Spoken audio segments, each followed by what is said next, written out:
ito, programa na naman, oh. Meron na naman programa ang Philippine National Police. Mabuhay ka, police! Ang dami niyan, nung araw, may mamang police, may ano ba?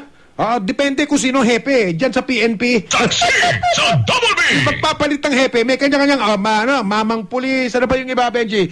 May kuyang pulis. Pag Pasko, may Santa pulis. Taxi sa Double B! Ano kanyo? Pulis nyo, pulis nyo po, pulis nyo po, ano pa? Pulis pat na, hindi pulis patola, hindi kasama ba? Taxi sa Double B! Ngayon naman ang tawag, mabuhay ka, pulis! Benji Liwanag, mabuhay ka! Mabuhay ka, Mike. Mabuhay ka talaga. Di ba? Bawat hepe ng PNP, may kanya-kanyang kung ano-anong tawag eh. Okay, sige, Benji. Pero may mga pulis, ganun pa rin hanggang ngayon. Taxi sa Double B! Taloko na. Ito nga, Mike, alam mo pinag-uusapan dito, mabuhay ka, pulis. Bakit? Namatay na ba? Ito'y bilang tugon. Taloko na. Pero nilililaw natin, Benji, ganun pa rin mga pulis, pero hindi lahat. Hindi lahat. Mayroon lang ilan na talaga na hindi nila matanggal-tanggal. Hanggat may nakukutungan, Benji, hanggat may nakukutungan, hanggat may kolorum, hanggat may wetting, hindi pwedeng sabihin ng gobyerno na tuwid na ang daan. Hindi nila masasabi. Kahit ipakulong nila lahat ng maestrado ng Korte Suprema. Kahit ipakulong nila lahat yung mga general.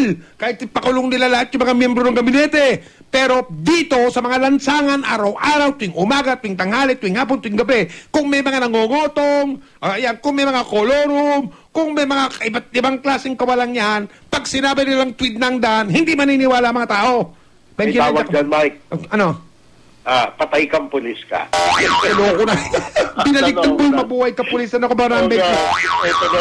Ito, bilang tugon sa pagpapatupad na reforma ng Philippine National Police, isang programa ang pasisimulan nila na magampanan ang lahat ng kailangan ng pagbabago ng kanilang hanay. Ang programa ay pinamagatang Mabuhay Ka Pulis, isang advokasya na isinunod sa Mabuhay Ka Pinoy Movement. Yung kay PNP Chief Director General Nicanor Bartolome, layon ng programa na muling ipamulat sa kanilang hanay ang malusog na pamumuhay.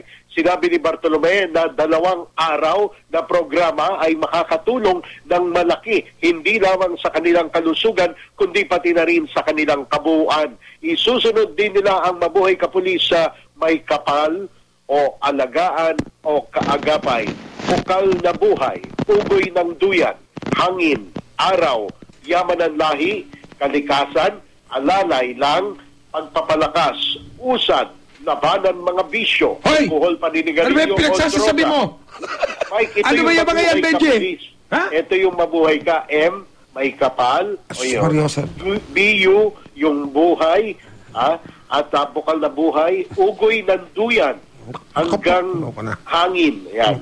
Araw, yaman ng lahi. Ito yung mga kailangan mailagay sa isip ng mga pulis, kalikasan, alalay lang, pagpapalakas, usad, labanan ng bisyo, alkohol, paninigarilyo o droga, integridad.